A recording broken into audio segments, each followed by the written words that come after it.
bajas el espejo.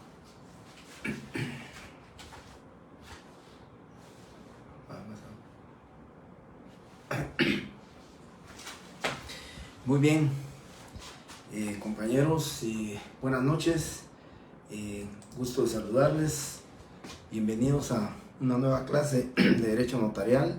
Muchas gracias por estar en vivo en la clase, pues éxitos en el primer día laboral, éxitos en este inicio de mes e inicio de la semana. Voy a continuar con el tema que nos ha traído ya ocupado ya un par de semanas. Empezamos el 18 de julio, con esta es nuestra quinta clase y afortunadamente pues vamos bastante bien. Espero ya el día de mañana enviarles por su correo en Classroom como trabajo. Les voy a enviar la hoja de trabajo mañana por la tarde noche posiblemente. Les voy a mandar la pregunta, o sea, el caso concreto que les voy a plantear con la elaboración del instrumento público, que vuelvo a repetirles como les dije el día viernes, que recoge, pues no les digo todas, pero la mayoría de incidencias notariales que nos puede ocurrir o que le puede ocurrir al notario cuando facciona y se encuentra faccionando los instrumentos públicos. Así que luego del saludo correspondiente vamos a iniciar la clase con nuestro tema. Recordarán ustedes que dentro del punto número 1 del programa hablamos nosotros de los auxiliares del notario, hablamos del compareciente, de los intervinientes, testigos, peritos, traductor, intérpretes. Y ahora nos viene un punto muy importante, como les dije el día viernes que íbamos a platicar, y es el tema relacionado con la representación. La representación es aquella, pues, por medio del cual una persona que necesita por medio de otra, pues que le tramite, gestione o haga actos o contratos en favor suyo porque no puede o porque le es imposible a la persona realizarlos de manera personal o realizarlos ella misma. La representación legal es un tema, por demás decirles a ustedes, importantes. Creo que lo dije en una de las clases pasadas y lo manifesté a ustedes.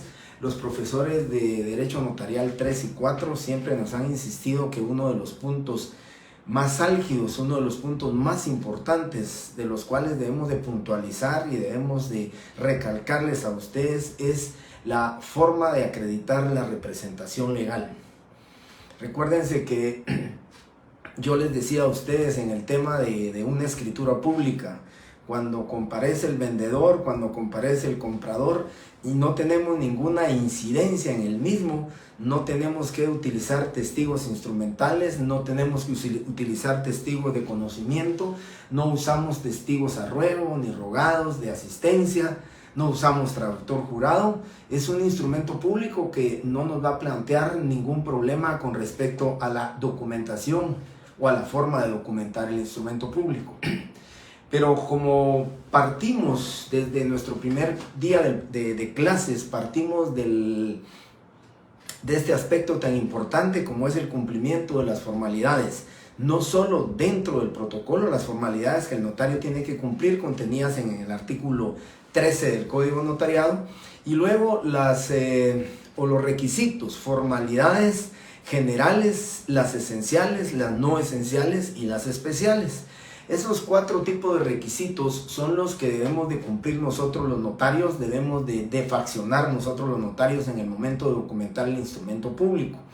El conocimiento de estas formalidades y de estos requisitos por parte del notario le harán cumplir con lo que decía el tratadista Joaquín da Costa, ¿verdad? Que el notario debe de elaborar el instrumento público lo más humanamente perfecto.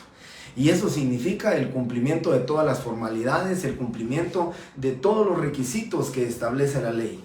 Recordemos que hemos hablado de nulidad de forma y nulidad de fondo, y es en este momento en el cual nosotros nos encontramos en el cumplimiento de las formalidades, o sea, en el cumplimiento de todos los requisitos esenciales, los no esenciales, los generales, para evitar en primera instancia, ¿verdad? Y la forma más benevolente de sancionarnos, que sería el pago de una multa, una sanción pecuniaria por el incumplimiento de requisitos no esenciales.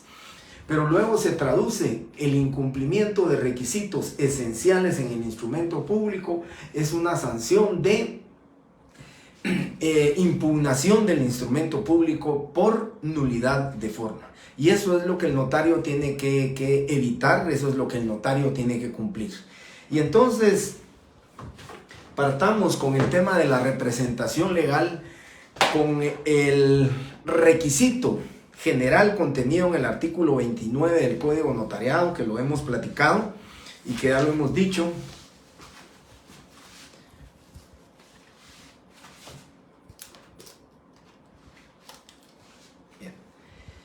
Veamos el artículo 29 del Código de Notariado, cuando dice en el numeral 5, cuando dice en el numeral 5 del artículo 29, nos dice: razón de haber tenido a la vista los documentos fehacientes que acrediten la representación legal de los comparecientes en nombre de otro, describiéndolos e indicando lugar, fecha y funcionario o notario que autoriza. Hará constar que dicha representación es suficiente conforme a la ley y a su juicio para el acto o contrato. Esto, compañeros, el significado es, y les digo, está en el artículo 29, numeral 5. Como requisitos generales del instrumento público, porque esa es obligación del notario. La calificación del documento que tiene a la vista con el cual se acredita una representación, es necesario que el notario la estudie, la analice, la compare, la coteje con las normas sustantivas del derecho civil, del derecho mercantil y de cualquier otro tipo de derecho, para poder determinar si procede la representación legal, no solamente a juicio del notario, porque el notario puede decir, bueno, para mí es suficiente, pero la importancia que tiene este numeral es que dé conformidad con la ley y a juicio del notario. Fíjense la importancia que le está dando al notario, esa responsabilidad notarial que tiene el notario de la calificación del documento, ¿sí? Del documento, y además la responsabilidad que tiene de expresar, haciendo constar que de conformidad con la ley y a juicio de él y a juicio del notario es suficiente para otorgar el contrato.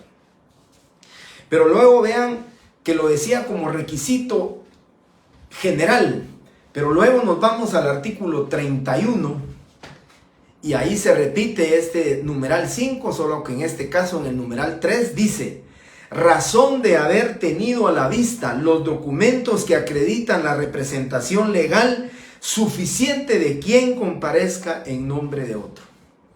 Si unimos esos dos numerales, tanto el numeral 5 como el numeral 3 del artículo 30, del 29 y el 31 respectivamente, ustedes se darán cuenta que lo que dice ahí es la responsabilidad notarial que tiene el notario de documentar que luego de haber visto el documento que acredita la representación legal, él debe de expresar que de conformidad con la ley y a juicio del notario es suficiente. Entonces, partiendo de ese tema, es la importancia de la calificación legal. ¿Se recuerdan ustedes? Dentro de las actividades que el notario desempeña estaba la actividad legitimadora. Está la actividad legitimadora. Y esa actividad legitimadora es precisamente no solo determinar los datos individualizantes, que ya los vamos a ver, sino que asimismo calificar la representación legal cuando alguien manifiesta que está actuando en representación de. Partiendo de ello, compañeros, entonces tenemos la representación legal, ¿sí? La representación va a ser legal y va a ser voluntaria, ¿sí? La representación legal se determina de acuerdo, en el caso que lo hablamos así, si ustedes lo empezamos a ver desde el artículo 8 del artículo 16 del Código Civil, que establece la representación legal de las personas jurídicas. La representación legal de las personas jurídicas, dice el Código Civil en el artículo 16. La persona jurídica forma una entidad civil distinta de sus miembros individualmente considerados, pueden ejercitar todos sus derechos y, dice, sus miembros pueden ejercitar todos los derechos y contraer las obligaciones que sean necesarias para realizar sus fines y serán representados por la persona u órgano que designe la ley, las reglas de su institución, sus estatutos o reglamentos o la escritura social. ¿Qué significa esto? Que estamos hablando nosotros de una asociación civil, de una sociedad civil. Estamos hablando también nosotros de una cooperativa, estamos hablando de una sociedad anónima, estamos hablando de esas personas jurídicas que necesitan una representación legal.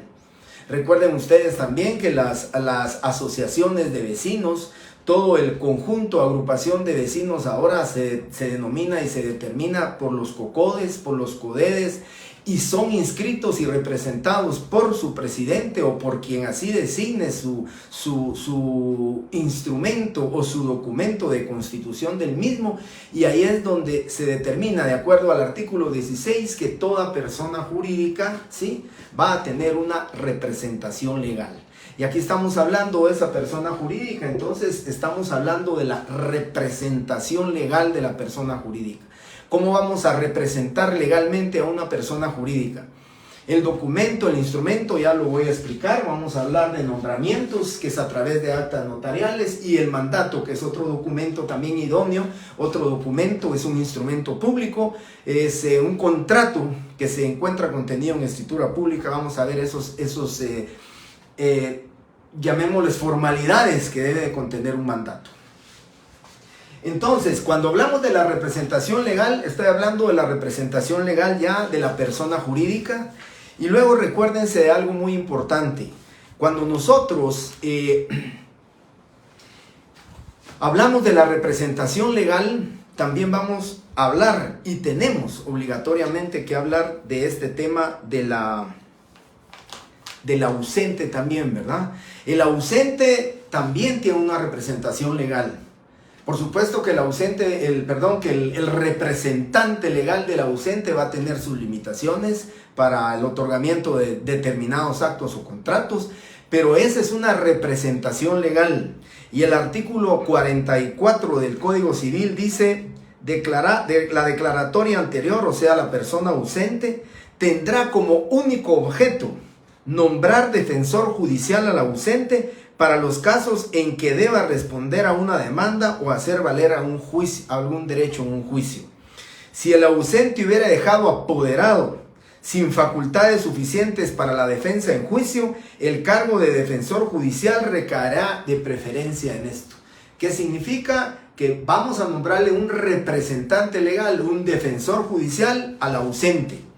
Y el artículo 50 así detalla claramente: el representante del ausente es administrador de los bienes de éste y tiene las mismas obligaciones, facultades y prohibiciones de los tutores en lo que fuere aplicable.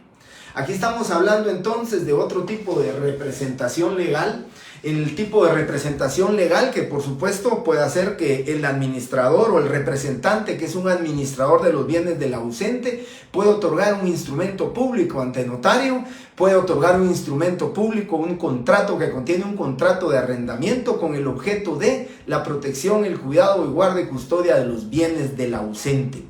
Esa es una representación legal que lógicamente el notario deberá calificar, deberá determinar todos los argumentos legales que se encuentran contenidos en los artículos relativos a la ausencia y posteriormente determinar y calificar y expresar que hace constar que tiene a la vista el documento con el cual se acredita la representación legal que lógicamente le va a entregar o que le va a dar el juez. Bueno, para todos nuevamente buenas tardes.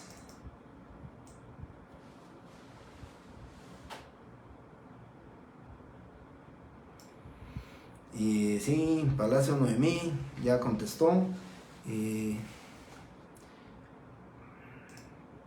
Sí, para Dani Marroquín, artículo 44 del Código Civil, que estamos viendo el tema de la declaratoria del ausente, y también, por favor, el artículo 50, que se refiere al tema del ausente, el administrador del ausente. Y luego tenemos también el tema de la patria potestad.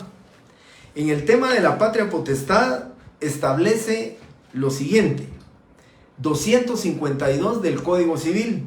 En el matrimonio y fuera de él, la patria potestad se ejerce sobre los hijos menores de edad, conjuntamente por el padre y la madre en matrimonio y en la unión de hecho, y por el padre o la madre en cuyo poder esté el hijo en cualquier caso. Los hijos mayores de edad permanecerán bajo la patria potestad. La representación del menor, artículo 254, la patria potestad comprende el derecho de representar legalmente al menor o incapacitado en todos los actos de la vida civil, administrar sus bienes y aprovechar sus servicios, los servicios. Eso también significa y tiene mucha relación, compañeros, cuando se celebra un matrimonio. Se leen los artículos 78 del 108 al 112 del Código Civil, así lo dice la ley.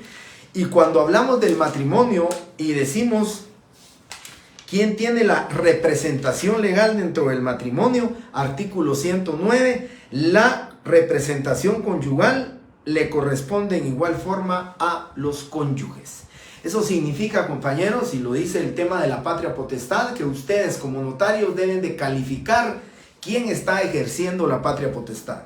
Por supuesto, que la patria potestad, si es dentro del matrimonio, puede ejercerse conjuntamente padre y madre, y también lo puede ejercer el padre o la madre de manera indistinta, ¿verdad? O separadamente a lo que establece la ley. Esa calificación, ¿quién la debe hacer? Esa calificación, ¿quién la va a hacer? El notario. Luego quiero comentarles en la escritura que les voy a mandar de ejemplo para que ustedes lo tengan. Ahí va el tema de la representación legal. Estamos acreditando una representación legal. Ese tema de la documentación lo vamos a ver primeramente Dios. El viernes lo vamos a platicar. Vamos a ver los aspectos de los datos individualizantes de la persona, cómo se acredita la representación legal. Y en el tema del menor de edad, todos sabemos. El documento idóneo para acreditar la representación legal, no hay otro documento que no sea la certificación de la partida de nacimiento de el menor de edad. Ya vamos a hablar de este tema el día viernes cuando veamos la escritura. Ustedes lo saben, desde el año 2009, más o menos a finales de 2009, cuando entró en vigencia la ley del RENAC, del Registro Nacional de las Personas, que ya se les asignó a los menores de edad un CUI, un código único de identificación, y entonces de esa manera puede identificarse. Y del 2009 para atrás, que todavía hay algunos menores de edad bajo esas inscripciones, pues se inscribían bajo partida, folio y libro, que podría ser la forma idónea de identificar el documento que acredita la representación legal. Recuérdense que la única manera, vuelvo a repetir, para poder acreditar la representación legal de ese menor de edad, el padre o la madre, tiene que ser a través de la certificación de la partida de nacimiento. Ahí debe de aparecer el nombre del padre, ahí debe de aparecer el nombre de la madre. Afortunadamente, y actualmente ya en algunos certificados de nacimiento ya aparece el CUI del padre, el CUI de la madre, y entonces con eso se puede determinar, ¿verdad? Pero en certificaciones de partidas de nacimiento anteriores a a la vigencia de la Ley del Registro Nacional de las Personas. Recordemos que no existía un CUI y a los padres solamente se le identificaba con su nombre propio y sus 2 apellidos o su apellido si correspondiere.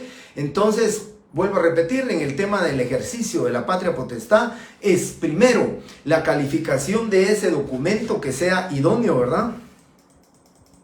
Déjenme ver qué están preguntando.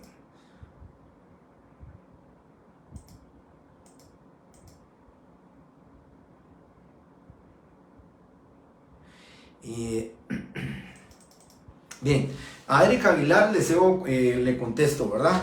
La representación legal del Estado le corresponde única y exclusivamente al Procurador General de la Nación.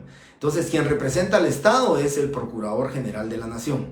A él es al que le corresponde esa representación legal y definitivamente tendría que acreditar su cargo con el nombramiento. En el caso de los funcionarios públicos, me voy a adelantar a decírselos, en el caso de los funcionarios públicos son diferentes documentos a los casos de una representación voluntaria, pero en el tema del funcionario público es el nombramiento, o sea, su nombramiento, ¿verdad? El documento por medio del cual se le está nombrando y además el acta de toma de posesión del cargo, que será inscrito en el libro de actas de tomas y entregas de cargos, ¿verdad? Esa es la forma de la representación legal en el caso del Procurador General de la Nación.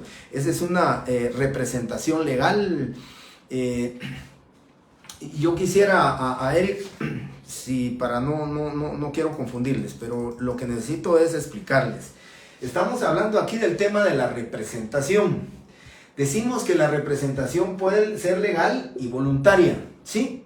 Pero en ambos casos, la persona que comparece está ejerciendo una representación legal, ¿sí? Lo que quiero decirles es que diferenciemos. La representación puede ser legal o voluntaria, pero ambas representaciones, tanto la legal como la voluntaria, son representaciones legales. Aquí solamente es una diferencia, una clasificación. La clasificación legal que deviene de la ley, que procede de la ley, y la voluntaria que procede de estos aspectos. Voluntariamente hay un nombramiento, hay un mandato y vamos a crear una representación legal. Pero en ambos casos estamos actuando de una representación legal de esa cuenta, y entiendo por qué lo dice Erika Aguilar. En el tema de un representante legal podría ser el Procurador General de la Nación. Todo representante, ya sea a través de una representación legal o una voluntaria, todo representante está haciendo una representación legal de la persona jurídica colectiva o la persona jurídica individual. En el caso que una pareja quisiera contraer matrimonio y una persona es extranjera, sí, definitivamente. El único documento, y dice el artículo 29, numeral 4 del Código Notariado, dice: con la fe de conocimiento, con el documento personal de identificación o pasaporte, deberá entenderse única y exclusivamente el pasaporte, que es el único documento de identificación de un extranjero. Es el único documento. A menos que el extranjero ya sea guatemalteco nacionalizado, que ahí tendría que tener su documento de identificación, a menos que sea un guatemalteco, un extranjero residente, y ya le entreguen su documento personal de identificación, que creo que es como de color rosado, rojizo el documento, y además también hay un documento que se le llaman los documentos de DPI para los refugiados. Sería el único caso en que los extranjeros podrían acreditar su identidad por medio que no fuera el pasaporte. Pero de ahí, si no está bajo esos extremos, obligatoriamente debe de ser el pasaporte. Y en el caso del matrimonio, obligatoriamente va a tener que ser el pasaporte, porque recuérdense que dentro de otros requisitos para contraer matrimonio un extranjero con una guatemalteca, además del otorgamiento de capitulaciones matrimoniales, se tienen que hacer 3 edictos de matrimonio en el diario oficial, y además se tiene que tener una constancia de libertad de Estado, y eso lo va a entregar un consulado, o él lo va a tener que obtener en su país de origen, y eso definitivamente el documento de identificación será el pasaporte. Renato Cuello,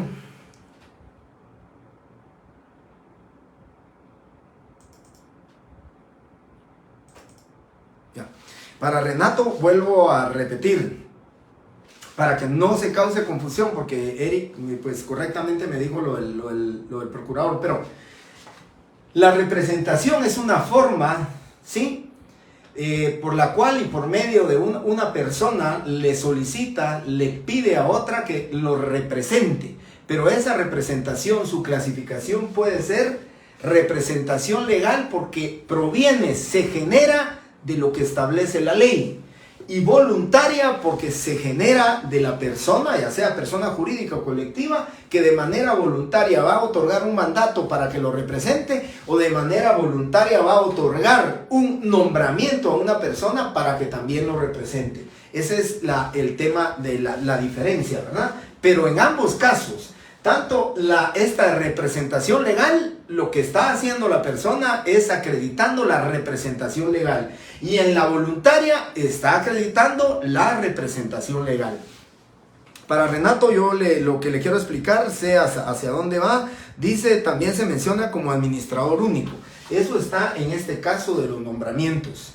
Los nombramientos de una sociedad anónima se encuentran determinados por el Código de Comercio, es el derecho mercantil el que los va a regular.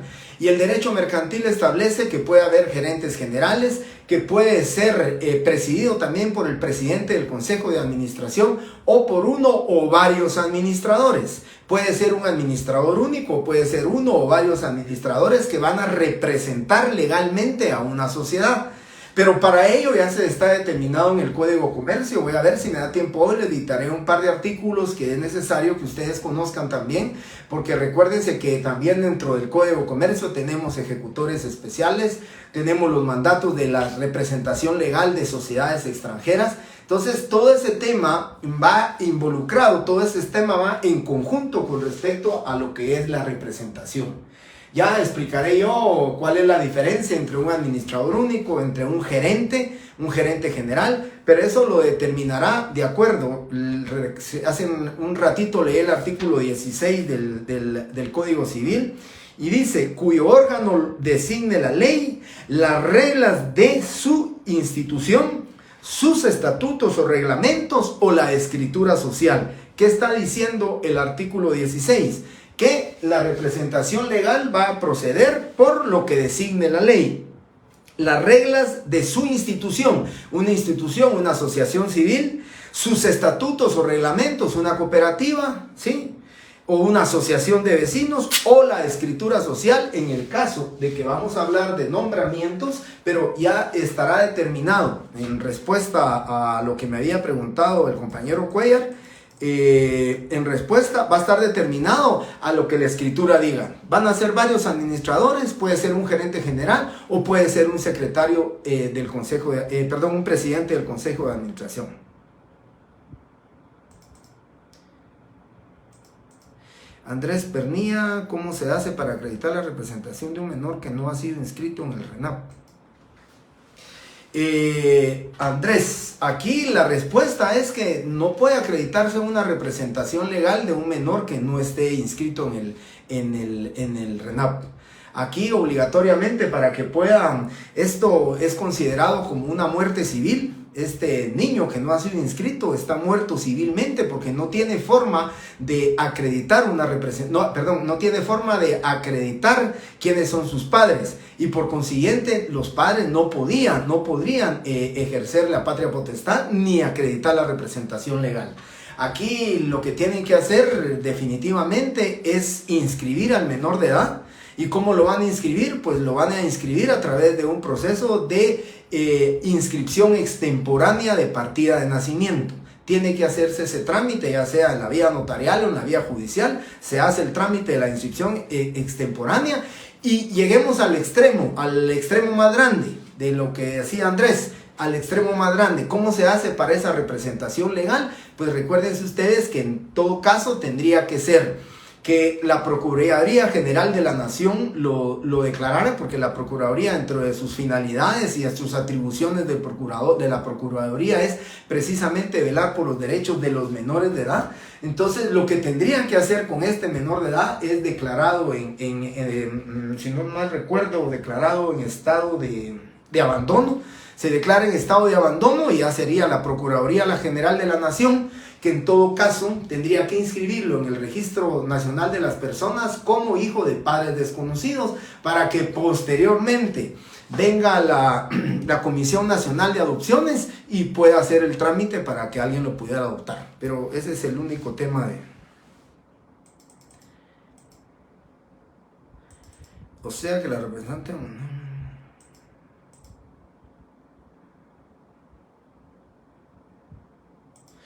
Sí, yo creo que... No lo creo, así es, ¿verdad? Así es, Suseli Ramírez. La voluntaria es, ahí sí que usted lo está diciendo, la voluntad de la persona, ¿verdad? Ya sea de dar una representación legal a un hermano, a una hermana, a un amigo, a cualquier persona, y también a través de un nombramiento dice, vamos a nombrar como representante legal de una sociedad, de una asociación, de una institución civil. Eso va a ser de manera voluntaria. Y la legal es la que se obtiene precisamente por la naturaleza de donde proviene, ¿verdad? Es la representación legal del ausente, la representación legal del declarado en estado de interdicción, ¿verdad? Que ya tiene sus 18 años, pero es declarado en estado de interdicción. Tendrá que continuar la patria potestad ejerciéndola los padres, o el padre o la madre. Y en el caso del ausente, que yo les decía, nombrar un administrador o un defensor judicial para los efectos de la representación legal, ya sea en un juicio, y en el tema del administrador para la defensa y protección de los bienes. Ahí vamos.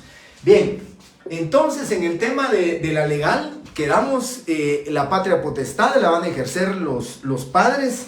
¿Y qué es la importancia cuando estamos hablando del tema de la patria potestad? Recuérdense algo muy importante. Primero, el notario deberá de calificar la procedencia lícita del acto o contrato que se pretende hacer, ¿verdad? La pregunta de Carlos Morales era casi creo que la misma anterior de Andrés Pernilla, que en el caso que el menor nunca está inscrito en el RENAP, pues yo les decía, hay que inscribirlo, ¿verdad? Ya sea a través de la Procuraduría o a través, si fueran los padres que nunca lo inscribieron, porque yo me he enterado de casos de niños de 6, 7, 8 años que nunca los han inscrito, hacen una inscripción extemporánea de partida de nacimiento y logran inscribirlos. Sí, la representación legal es aquella, precisamente por eso les decía, la legal es la que proviene de la ley. Pero aquí lo importante es que sepan hacer la separación, ¿verdad? La representación siempre es legal, ¿sí? Pero se clasifica en representación legal, de donde proviene esa representación, y la voluntaria. ¿Por qué? La patria potestad no es voluntaria, ¿verdad? La patria potestad es legal. La patria potestad dice la ley, que por el hecho de ser los padres, ellos tienen la representación legal. La ley así lo dice. En el caso del ausente dice, nombran a un administrador, es la ley la que está diciendo que se debe de nombrar a un administrador, es legalmente donde proviene.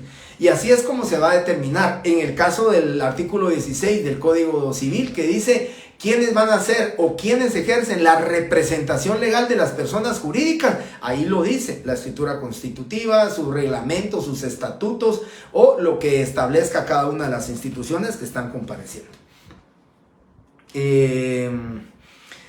Bueno, entonces en el caso de la representación legal, ¿qué es lo que el notario tiene que hacer en el tema del menor de edad, de los menores de edad? Fíjense que en el caso que yo les voy a plantear para el día viernes, hay una forma de acreditar la representación del menor de edad, ahí la estamos acreditando, ahí lo van a encontrar ustedes, pero aquí lo importante también es que el notario, y es un caso importante el que les voy a hablar de los menores de edad, el notario debe calificar la representación legal, o sea, no solamente el documento con el cual se acredita la representación, sino que también la procedencia lícita del acto o contrato que se pretende otorgar. En el caso de los menores de edad, ¿por qué es importante la calificación que debe haber el notario? ¿Por qué razón? Los padres no pueden enajenar ni gravar los bienes de los hijos al contraer en nombre de ellos obligaciones que excedan los límites de su ordinaria administración, sino por causa absoluta de necesidad y de necesidad y evidente utilidad y previa la autorización de juez competente e intervención del Ministerio Público. Aquí debería de entenderse intervención de la Procuraduría General de la Nación. Y además dice, tampoco podrán los padres celebrar contratos de arrendamiento por más de 3 años, ni recibir la renta anticipada por más de 1 año sin autorización judicial. ¿Qué significa estos 2 artículos? La importancia de que el notario no solamente califica la certificación de la partida de nacimiento, sino que además debe de calificar el acto y la licitud del acto. Si el menor de edad pretende, por medio de la representación de sus padres en ejercicio de la patria potestad, si al menor se le pretende comprar el bien inmueble, lo único que debe de calificar el notario es el certificado de nacimiento, el certificado de la partida de nacimiento, para determinar que están actuando en representación legal y en ejercicio de la patria potestad. Pero si fuera al revés, si el si el menor lo que pretendiera eso, los padres lo que pretendieran es vender bienes del menor de edad, lo dice claramente la ley, solo y única exclusivamente con la autorización judicial. A eso se le llama el procedimiento, un proceso que se lleva de necesidad y utilidad.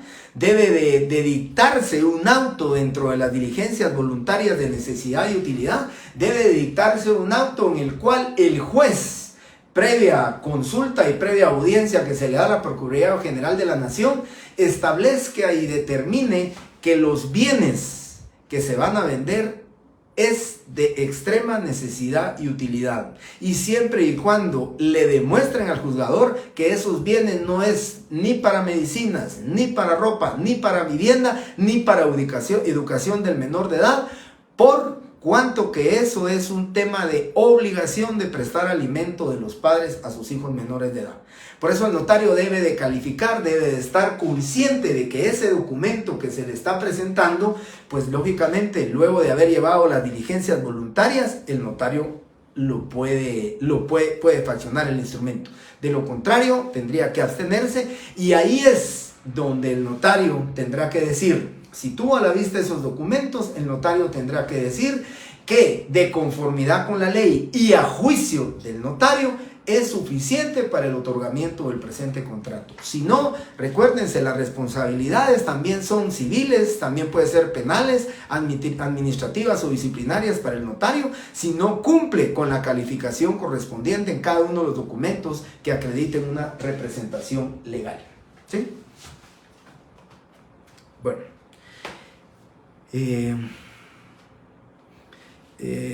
Freddy, en el artículo 264 y 265 del Código Civil, ahí se establece que los bienes de los menores de edad no pueden ser enajenados, gravados. Eso significa no pueden hipotecar, no pueden ignorar bienes de los menores de edad, si no mediante una autorización judicial.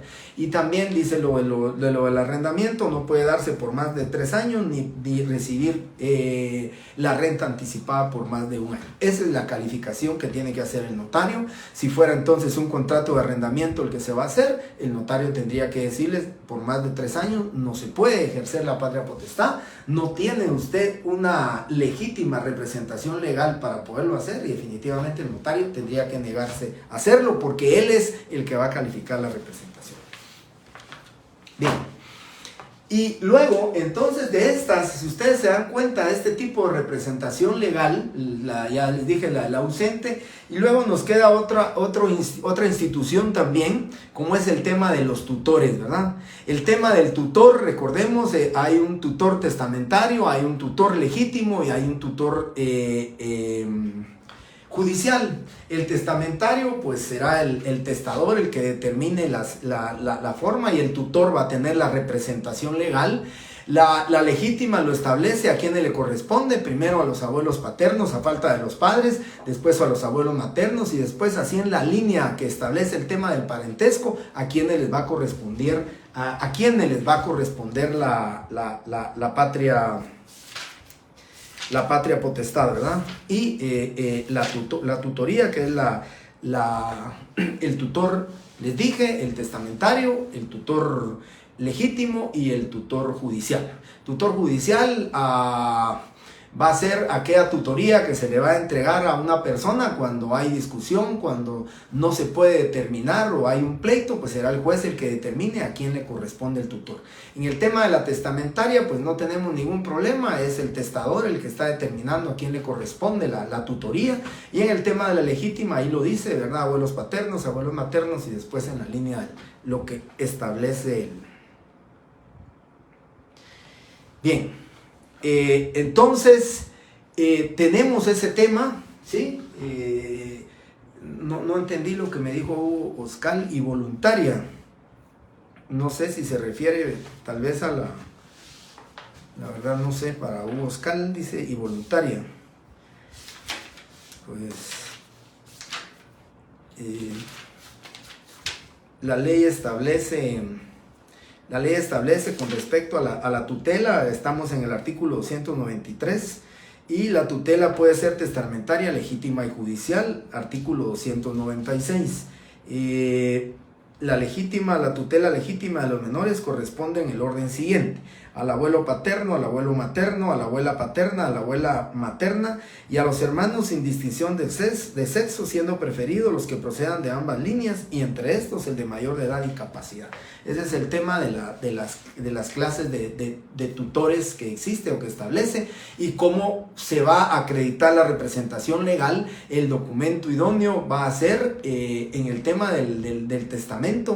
En el tema de la legítima, ¿verdad? Siempre tendría que, dentro de las diligencias del testamento, tendría que discernirse el cargo al tutor. Recuérdense que el documento que acredita el ser tutor o la representación legal de ser tutor es por medio de la certificación correspondiente, la certificación del auto correspondiente, donde se le está discerniendo el cargo de tutor testamentario, de tutor legítimo o de tutor judicial. El protutor también, ese es otro tema, pero en el tema yo les quiero comentar, esto es más que todo, en el tema del protutor, no va a ser tan relevante en el caso del notario, ¿sí? El protutor no va a ser tan relevante porque el protutor va a tener otras actividades, y lógicamente lo que el notario va a pedir es la representación legal del tutor, ¿sí? Pero sí existe la figura del protutor. Bien, continúa entonces, terminamos con el tema de la representación legal. Ya sabemos cómo vamos a acreditar una representación legal. Yo quiero comentarles que para los efectos de nuestro examen, pues tal vez unas 3 o 4 representaciones legales les pediré. Yo les comento, en mi ejercicio profesional, ya les dije, 35, 36 años de ejercicio profesional, nunca he acreditado representación legal de un tutor, ni de un administrador de un administrador de un ausente. Y es lo que también tenemos en la representación legal, digamos legal, de donde proviene, tenemos también el administrador de la mortual, lo estaba dejando por alto. El administrador de la mortual es el representante legal, así lo dice, el representante legal del causante, ¿verdad? Del fallecido, y entonces él va a tener la representación legal más o menos equiparada al tema del ausente para la protección, administración de los bienes de la persona, ¿verdad? Del testador.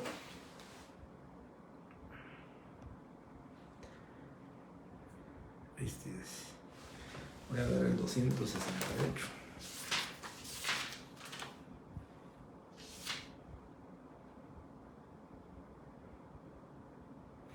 Sí, el 268 dice el tutor especial, pero el tutor especial, si lo va a nombrar el juez, es un tutor que se está nombrando judicialmente, y entonces entra dentro de la clasificación que establece la ley, donde dice testamentario, legítima y judicial, ¿verdad?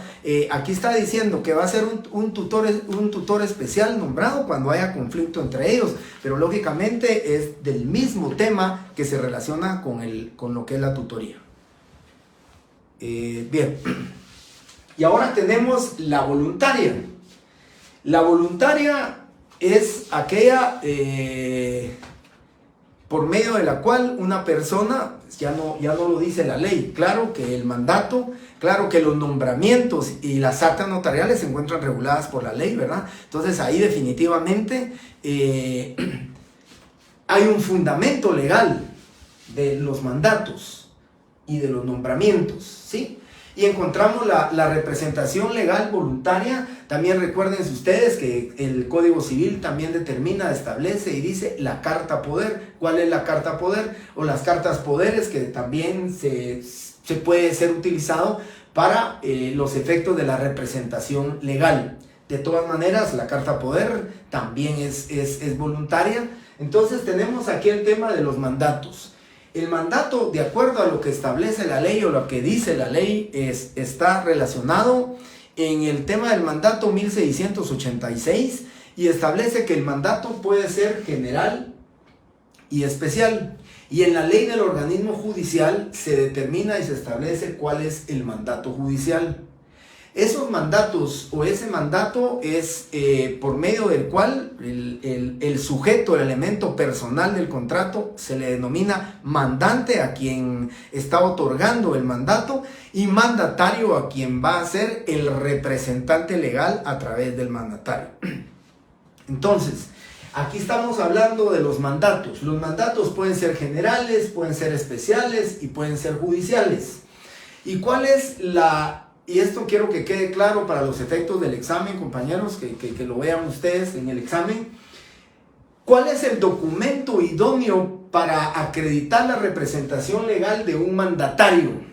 El documento idóneo es el testimonio de la escritura pública.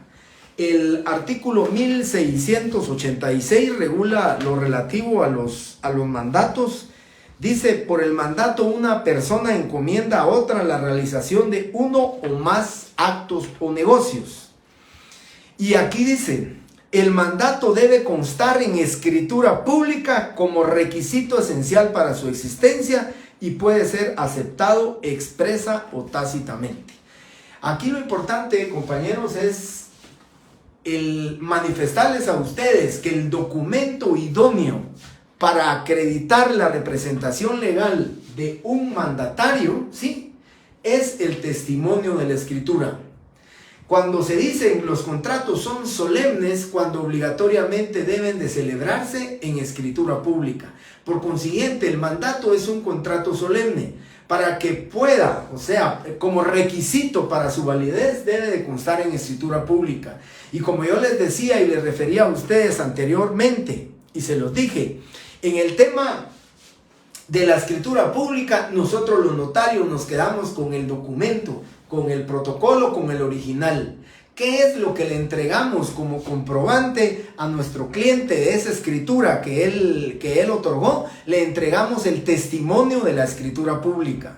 Por consiguiente, el testimonio de la escritura pública es la forma idónea, ¿sí?, o el documento con el cual se acredita la representación legal de un mandatario, sea general, sea especial o sea judicial. Y todavía al mandato general le debemos de agregar una cláusula más si el mandante está facultando a su mandatario para enajenar, gravar, hipotecar, transigir o disponer de cualquier forma de los bienes de su mandante. Eso es obligatorio y eso lo tiene que hacer constar el notario, ¿sí? Entonces, el mandato puede ser general con cláusula especial, puede ser solamente general, puede ser especial con representación o judicial con representación, pero la forma de acreditar la representación legal es mediante el primer, así le vamos a denominar para los efectos académicos, o sea, no hay obligación, o simplemente con el testimonio de la escritura pública número 42 que contiene el mandato general o el mandato judicial o el mandato especial con representación, que debe de encontrarse inscrito en el registro de poderes de la Corte Suprema de Justicia. ¿Y qué es la importancia cuando hablamos del mandato? Entonces, para los efectos de su examen, compañeros, les pido que la forma, y se lo repito y disculpen que sea tan repetitivo yo, pero la forma en que yo les digo que a ustedes se les va a quedar y se van a familiarizar con el tema de la redacción, es redactando, practicando y practicando. Es muy frecuente en el examen, compañeros, y eso sí, definitivamente el instrumento público estaría mal redactado. Es muy frecuente que cuando hablamos de mandatos me dicen que acredita su representación legal con el acta notarial. Por favor, desde ahora, grábense eso en su mente. El mandatario única y exclusivamente puede acreditar puede acreditar su representación legal por medio del testimonio de la escritura pública. Solo hay un caso especial, pero es mandatos que provienen del extranjero, vienen en escritura pública, pero se protocoliza. De todas maneras, consta en una escritura pública autorizada por notario y está protocolizada, por consiguiente, ese es el documento idóneo, ese es el documento con el cual se va a acreditar la representación legal. En la escritura que vamos a ver el día viernes, que van a tener ustedes ya, ahí van a encontrar esa forma de acreditar la representación legal de un mandatario. ¿Cómo la acreditamos? Con el testimonio de la escritura pública, número 42, que contiene el mandato general con representación, el cual se encuentra inscrito en el registro de poderes el poder electrónico número 45, eso lo vamos a determinar. Y entonces, en el tema del mandato general, nuestra calificación, la calificación que nosotros tenemos que hacer, la calificación que nosotros debemos de expresar y documentar de que a juicio del notario y de conformidad con la ley es suficiente, es por el tema tan importante, compañeros, que si se pretende vender un bien inmueble del mandante, lo primero que el notario tiene que determinar es que el mandato general tenga su cláusula especial. Porque dice, el poder general necesita de cláusula especial para enajenar, hipotecar, afianzar, transigir, gravar o disponer de cualquier modo de la propiedad del mandante. Eso significa que nosotros los notarios debemos de calificar si ese mandato tiene la cláusula y si ese mandato, el mandatario tiene facultades para hipotecar, para ignorar, para transigir, para el tema de enajenar o vender los bienes inmuebles. Eso es lo importante, esa calificación. Imagínense ustedes que no tuviera el poder, el mandato general no tuviera esa cláusula especial y el mandatario vende el inmueble, ahí el mandante tendría el derecho, ¿sí? No solamente en contra de su mandatario, sino que del notario que calificó que la representación legal era suficiente. Entonces, esa es la responsabilidad que va a tener el notario en el momento del otorgamiento del instrumento público. Y luego también la calificación del mandato. Dice, si un mandatario dijera, mire, voy a contraer matrimonio, ¿sí?, con un mandato general, con cláusula especial, la ley en el artículo 1692 dice claramente esto: mandato especial. Se necesita poder especial para donar entre vivos, contraer matrimonio, otorgar capitulaciones matrimoniales, pactar las bases referentes a la separación o el divorcio, demandar la nulidad o insubsistencia del matrimonio, constituir patrimonio de familia, reconocer hijos y negar la paternidad. ¿Qué es lo que el notario tendría que calificar para cualquiera de estos contratos o cualquiera de estos actos? El notario tendría que calificar que el mandato sea especial, única y exclusivamente para donar, única y exclusivamente para otorgar capitulaciones matrimoniales, única y exclusivamente para pactar las bases del divorcio. Eso lo tendría que determinar y eso lo va a calificar el notario en el momento que tenga el testimonio de la escritura pública, ¿sí? Y el mandato también lo pueden conferir personas jurídicas.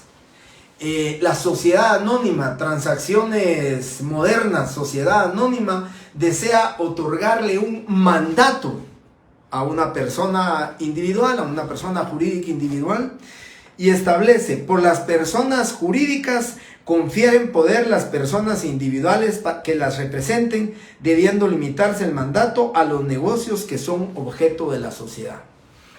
Aquí, relevante, lo estoy diciendo para los efectos de su examen, se los estoy comentando. El mandato general está desde el artículo 1686, ¿sí?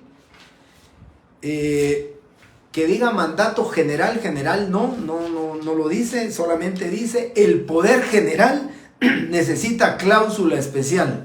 De ahí nosotros podemos advertir que existe o está el mandato general. Establece también la terminación del mandato, dice, el mandato general que no exprese duración será conferido por 10 años contados desde la fecha del otorgamiento, salvo de prórroga. El mandato especial que no exprese fecha de su vencimiento, pues termina en el momento que se cumplió con la gestión o con el trámite para el cual había sido otorgado el mandato, ¿verdad? Entonces, comienzo el día viernes. Primeramente Dios, ya van a tener ustedes su escritura, ya la van a tener a la vista, pero voy a empezar a hablar el viernes, solo terminar de explicarles en qué se va a diferenciar el mandato que es otorgado por una sociedad anónima, que debe de estar inscrito no solo en el registro de poderes, sino que también debe estar inscrito en el registro mercantil general de la República. Esa es una diferencia, y para los efectos de su examen, yo siempre en algunos, casos prácticos que les pongo, puede hacer que deben de acreditar la representación legal de un mandatario, ¿sí? De un mandatario de una sociedad anónima. Lo importante ahí es saber mencionar que está inscrito en el registro mercantil y en el registro de poderes de la Corte Suprema de Justicia. Termino el día lunes, yo creo que ya me pasé, creo que voy en el tiempo correcto.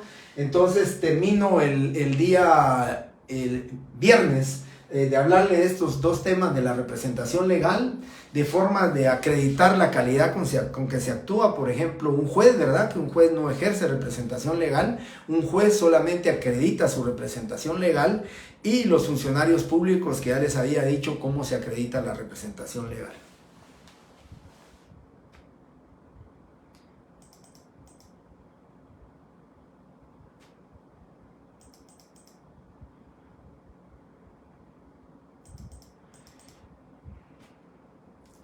Bien, Sergio Quiñones, he visto mandato que se refiere al mandato como representado sin ella. Ahorita voy con ustedes. Sergio dice, licenciado, he visto mandato abierto. Sí, el mandato abierto es el general, ¿verdad? El mandato abierto es el que usted le pone todas las potestades que usted le quiere poner para abrir cuentas bancarias, para que comparezca a otorgar escrituras públicas, todo usted lo puede dejar abierto. Hay unas expresiones en los mandatos cuando dice que debe de entenderse que las facultades no son limitativas, sino que única y exclusivamente enumerativas. Y entonces cuando ponen literal A, para que pueda librar, para que pueda recibir rentas, para que pueda otorgar, para que pueda... Esas son las facultades que le está otorgando el mandato general. Por eso, ciertamente, Sergio, le contesto, son mandatos abiertos. Sin embargo, el mandato, aunque estuviera abierto, si no se le hace consignar, porque así lo dice el código, si no se le hace consignar la cláusula especial donde diga que en cumplimiento a lo contenido en el Código Civil, el mandante expresamente manifiesta que, además de las facultades que le ha conferido en la cláusula anterior, le otorga las facultades siguientes: para que pueda vender, enajenar, transigir, hipotecar, ignorar o disponer de cualquier forma de los bienes del mandante, y le pueden agregar sin obligación de dar cuentas a su mandante para relevarlo de esas responsabilidades. Y algo muy importante también, pero se me puede olvidar, se los digo de una vez también mejor. Algo muy importante es la calificación que tiene que hacer el mandante, el notario con el mandato, es Si el mandatario pretende comprar bienes de su mandante, tiene el notario. Si el mandatario le dijera al notario, mire, yo iba a vender el inmueble de mi mandante, pero a mí me gusta y yo lo quiero comprar. La calificación jurídica que debe darle ese notario al mandante que tiene al mandato que tiene a su vista es: sin la autorización previa y escrita del mandante, no puede el mandatario usar ni adquirir para sí los bienes del mandante. Artículo 1710. Eso significa que el notario hace esa calificación también. Bueno, usted quiere comprar el inmueble, veamos si existe la facultad para que usted pueda adquirir para sí mismo los bienes. Eso es muy importante. Ya le contesté a Sergio. ¿Cómo? Ahí viene a Daniel Galindo. ¿A qué se refiere el mandato con representación y sin ella? Mire, si usted estudia la doctrina del mandato, se establece que el mandato puede ser con representación o sin representación. Con representación, todos los negocios, todos los contratos, todos los actos que yo como mandatario, ¿sí?, comparezca a otorgar en nombre de mi mandante, es el mandante el responsable de lo que yo haya hecho. Si yo otorgué un contrato de arrendamiento por 3 años o por 2 años y el mandante quiere pues rescindir el contrato, él es el responsable de todo lo que su mandatario haya hecho, porque lo está haciendo en representación, de acuerdo a lo que dice la doctrina del mandato general, con representación y sin representación.